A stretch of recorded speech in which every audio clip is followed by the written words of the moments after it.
Тој што треба да се грижи за подобар живот на слепите лица во Македонија, тој ги злоупотребува и краде. Коалицијата на слепи лица Менуваме со тешки обвинувања за председателот на Националниот сојуз на слепите, Жарко Селковски.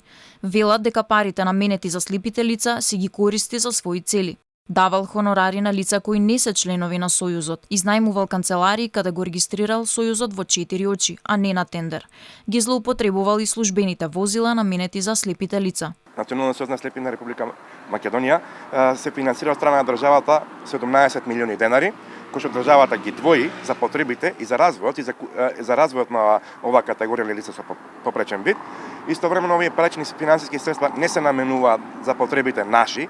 Исто така од страна на преку Спортската федерација, каде што 6 милиони денари во рокот една година се потрошени за наводни шаковски цели или кампови, а при тоа се заборава каде што битен фактор е на лицето со попречен вид да имаат ориентациони вежби. Поради неправилностите што ги откриле во работата на Сојузот на слепи, од коалицијата Менуваме бараат председателот Жарко Селковски да си поднесе оставка, па тие да изберат нов председател. Алфа проба да стапи во контакт со првиот човек на Сојузот на слепи лица, ама до почетокот на овие вести тој не одговори на нашите повици.